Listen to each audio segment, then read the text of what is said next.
Hey everybody, welcome back to another episode of Gluttons for Geekdom Live. I am Nick James, and today you've made me angry, but I think you're going to like me when I'm angry, because that's right, we're going to be talking some Hulksy doozy, alrighty? So let's get right into it, and just like the Batman one, there is a reason that the general public knows so well about the Hulk, and that has to be to the original show starring Bill Bixby and Lou Ferrigno. Came out in 78, went all the way to 82, so that's actually a really good run, 82 episodes in all. Both of these people, we will bring up their names again, but that's why I tell you, we get the sad Hulk music, you know, the walking away with the backpack, dun dun dun dun. Very cliche, very awesome now though. It lives inside of television now, you know, it has become a thing of itself because it was great. And when you were a kid watching it then, as I hear, and even when I watched it kind of as a little boy, you know, so much circulation wasn't around when I was younger, but to see him grow and Lou Ferrigno burst out of those shirts and, you know, become the Hulk, it's pretty astounding, you know. And you know, he fought a bear once, and there is stuff like that. It was definitely a television show of its time, but it got the Hulk into general public. After that, what happened was Ang Lee made it. Ang Lee made a Hulk movie in '03.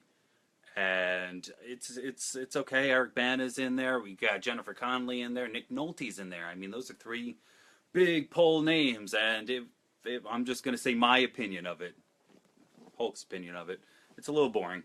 It's very long. I I uh, I can't go too much because I could be here all day.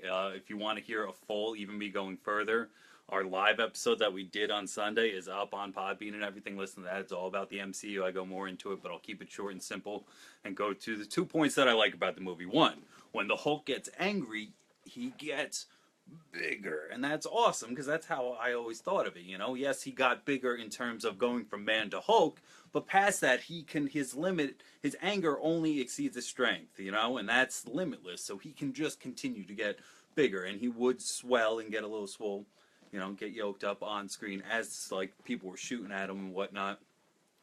And I also really liked, oh man, see, now I can't even remember the second part of it because what do I really care? Go back, watch live episode on our YouTube on anything like that if you want more specific about that, because I'm not here to just, you know, lower another one. We all have our feelings on the movie. Mine's not too positive, but again, brought the Hulk further, because then that got us into the Marvel Cinematic Universe. I think Fox had the license for that before. And they didn't want to make another movie because that one did pretty bad, so the license went back. He got into Marvel. Marvel Studios put out a movie, and it's officially in Marvel Phase 1. Again, that's what our whole YouTube talk is about. Go back to that.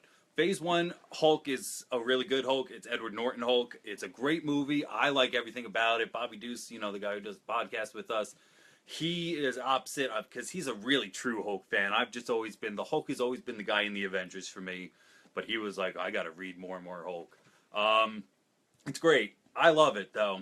I love Edward Norton in it. I can't stand Liv Tyler, but again, I'm not going to sit here and have to bash her to hopefully get more people in it. But the cool part I want to talk about is, if you remember when he is in Brazil, and he's watching, I'm going to put these down, guys. Sorry. It's very hot being the Hulk. He's in Brazil, and he's going through trying to find, he eventually settles on Sesame Street to learn the language. There's a movie that comes on, and it's The Courtship of Eddie's Father, starring Bill Bixby. And you remember the guy actually had gloves on, and he goes, whoa, that's a great punch. That's Bill Bixby. That's the guy who played the original Banner. And then, of course, we know the campus security guard, a.k.a. the thing that you'd hate to see if you were on campus doing something illegal, Lou Ferrigno. Like, seeing a campus security guard, if you're doing something already, you're kind of like, oh man, that's almost like a cop. I should be a little warned. But if it's Lou Ferrigno, like, that guy still, to this day, he's an older guy now, if you will, and like, still just marvelously jacked. He's in incredible shape still really big, and that's not who you want to see. And if you don't remember the scene, he's like, come on, I gotta go upstairs and see if I can deliver this pizza. Here, take the extra medium. And he stands up from his seat, and even, you know, you get the awesome back shot of Ed Norton. It's like, those are his shoulders, and like, he gives him the smile like, go ahead, and God bless you, brother. Really great. He's also in I Love You, Man. If you haven't seen that flick, it's a comedy. We can talk about it later if you want. Really freaking funny because he plays himself. And I love when actors play themselves in movies, especially in roles like that. So now we have to talk about the Ruffalo, the man who's really just killing it right now. This is everybody's favorite right now. Oh, wait, hold on. something I learned. I didn't want to get too much on Incredible Hulk. Tim Roth was the bad guy. Really good. Did you know that this is the only Marvel Phase 1 movie that does not have a post-credit scene? And you're like, wait, yes it does. You know, because we see the general and Stark comes in, and you always wear such nice suits, you should talk, we should listen, blah, blah, blah. Even though it is a PS, there's no credits before that scene scrolls. So by actual definition, it can't be a post-credit scene. 2, it's the only Phase 1 movie without Nick Fury in it. I thought that was very interesting. I thought I've seen these movies a lot, and there was really nothing much I couldn't learn about them, but there you go. It's another really great one. Mark Ruffalo, sorry. Killing it. We see him first in Avengers, Avengers 2, and now let's really talk about it, because I want to show this off again. You know, this time I am bragging a little bit, not about the Flash statue, but I actually won this. Comicbook.com, they do a live show, 7:30. They said, give us who wins in a Marvel Hulk versus Thor. And I won. So thank you. Shout out to comicbook.com. They're very awesome. Thank you for this. And I got a t-shirt too. I'll wear that another day. Planet Hulk. This is what we're going to be seeing. So, spoilers if you haven't seen Doctor Strange. 3, 2, 1. They're going to go and they're going to... all that connects.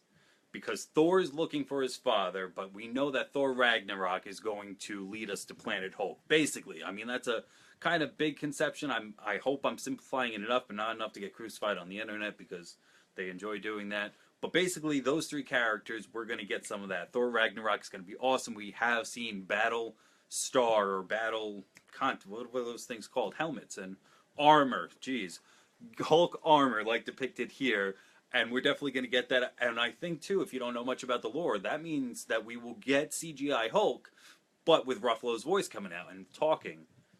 That's going to be pretty cool to see, you know, because especially in Age of Ultron with the whole, like, hey, big guy, sun's getting real low, and the hand thing, and that's his new Betty, if you will. His new calming source of it is great. So, how about you drop some comments if you want to talk more about what's going on with the Hulk, about anything. I think tomorrow I'm going to go Harry Potter, guys. Let's talk about Goblet of Fire. It's been a little bit since we've been to the Wizarding World. Let's do some quick shout-outs right now, because if I don't do it enough, then I don't know. Twitter, Gluttonous Geeks. Instagram, Gluttons4 Geekdom. Always find us here on Facebook. YouTube is a hub right now for almost everything new. Everything will eventually be up there and always live and steady for you. Come back tomorrow, 5. Again, Harry Potter Saturday. I'm going to bring back, I got to get on a better schedule, but I'm going to bring back Saturday morning animation congregation. Smack, if you will. Let's talk Static Shock. Freaking love me some Static Shock. And the last final thought of the Hulk, if you really don't know anything about it, you haven't seen any of this, just look up. That's my secret cap. I'm always angry. And it's this great scene of him turning. So if he's back this way, and as he turns, he hulks and he punches down this giant Chitauri floating snake monster thing in just one punch, and then and he gets a good human side again. I'm really looking forward to Ragnarok. Let me know what everybody thinks. Until then, I've been Nick James, Gluttons for Geekdom Live. I'm glad you make me angry, because maybe you did like me when I was angry.